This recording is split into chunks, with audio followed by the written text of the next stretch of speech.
Hey folks, I'm Michael, and I'm thrilled you're tuning in.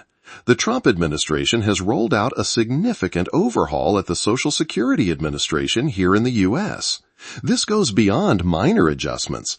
It's about fresh faces in charge, a revamped setup, and a stronger focus on updating benefit delivery systems. Plus, there's a new regulation starting at the end of September that impacts how certain folks receive their payments. It's a bunch to digest, and it directly ties into daily routines for millions across states like Texas, Florida, and California. Before jumping in, I'd love to know your top gripe with Social Security lately. Has it been endless hold times on calls, mountains of forms, or just the confusion of it all? Your experiences could resonate with others. As we unpack this, remember these shifts aim to streamline things for everyday Americans. Let's kick off with the major news buzzing around. Leadership at the SSA is undergoing a massive transformation. Frank Bianchi is stepping in as the new commissioner, bringing a revamped team with him. You might wonder, does a DC shuffle really touch my life in places like Atlanta or Chicago? Absolutely, because top decisions trickle down to how fast your queries get resolved, how seamless your online access is, and how reliable those monthly deposits are. So who's on this new squad? There's Chad Porter as Chief of Staff and Chief Risk Officer, Karen Glenn as Chief Actuary, and Nicholas Pine as Chief Communications Officer. These positions might seem like insider lingo, but break them down. The Chief Risk Officer guards against errors and scams, crucial for your dependable payouts. The Chief Actuary handles the math, predicting trust fund longevity and COLA figures. The Chief Communications Officer ensures straightforward info reaches you, cutting through the fog. These roles hit home in your routine. On the structural front, the SSA is decentralizing power. Rather than bottling decisions at headquarters, they're empowering local spots like field offices in Denver or processing centers in New York. Imagine heading to your nearby SSA branch in Phoenix to fix an issue, only to learn staff need higher-up approval.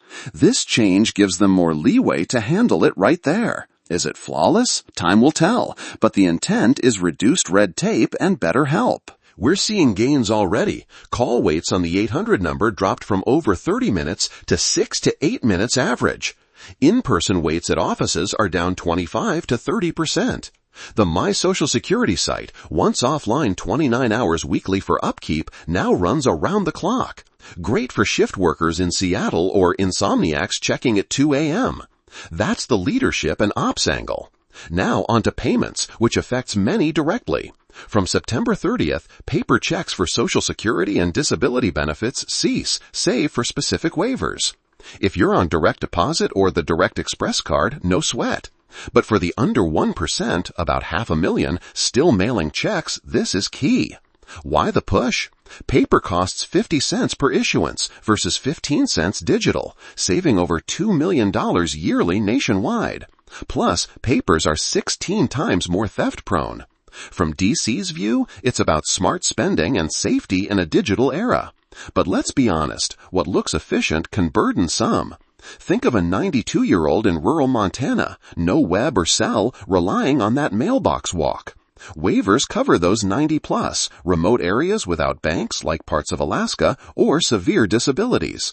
SSA plans outreach, but act now. Call if it fits you or can. Direct deposit to banks in Miami or credit unions in Boston. Or Direct Express, a gov-backed prepaid card usable where MasterCard goes, no account needed.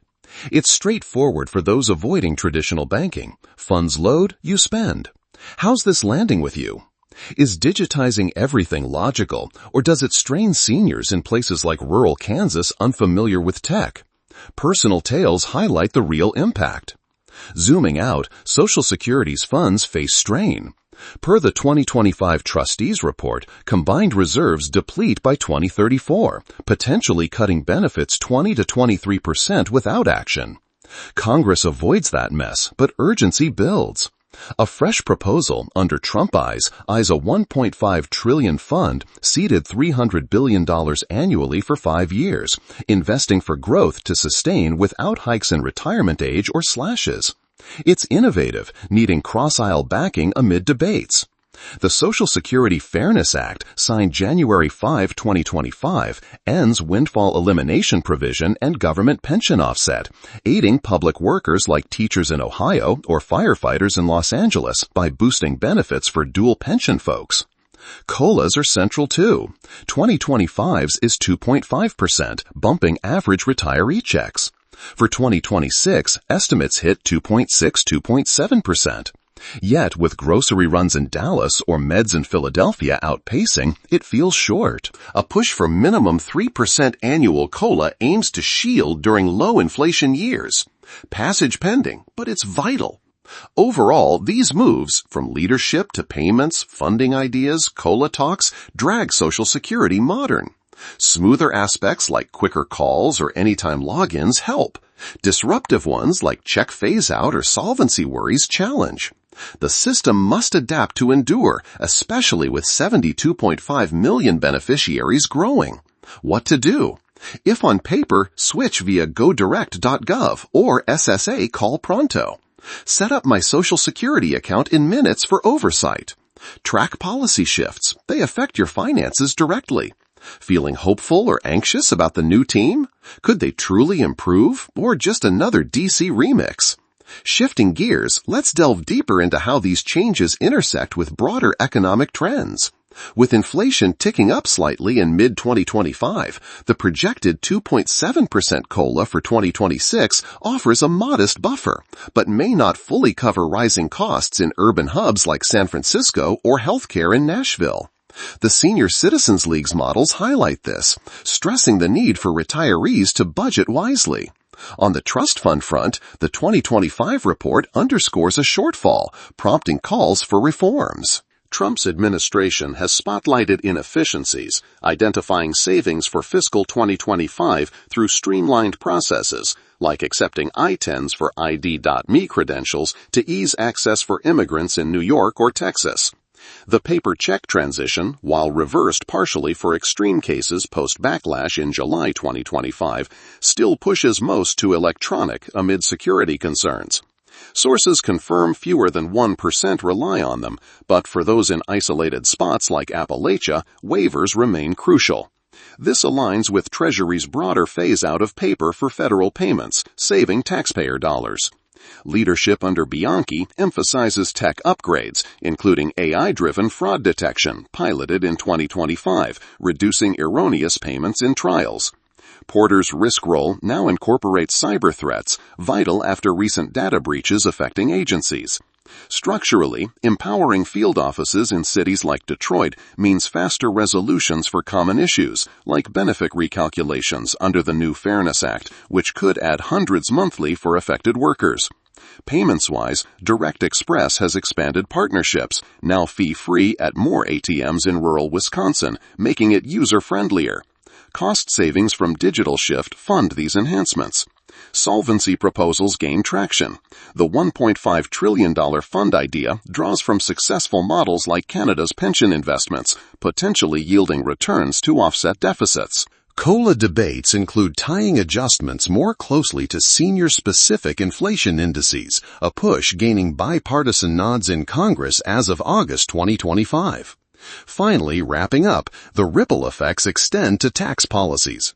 A Democratic bill echoing Trump's no tax on Social Security pledge could eliminate federal taxes on benefits for most, expanding payroll taxes on high earners, a move projected to add funds but debated for its impact on solvency. With the 2025 Budget Act accelerating some shortfalls per actuaries, urgency mounts for comprehensive reform. Yet, positives abound. The SSA's 90th anniversary in August 2025 highlighted expanded awareness months, educating on changes. For daily life, shorter waits and 24/7 portals mean less hassle for families in Orlando or seniors in Portland. But vigilance on potential cuts is key, though admin officials assure protections for vulnerable. In essence, this evolution positions Social Security for longevity, incorporating 2025's anti-fraud telephony and electronic mandates. Stay informed, act on setups, and engage in the dialogue. Hey, if this helped, subscribe to the channel and give it a like.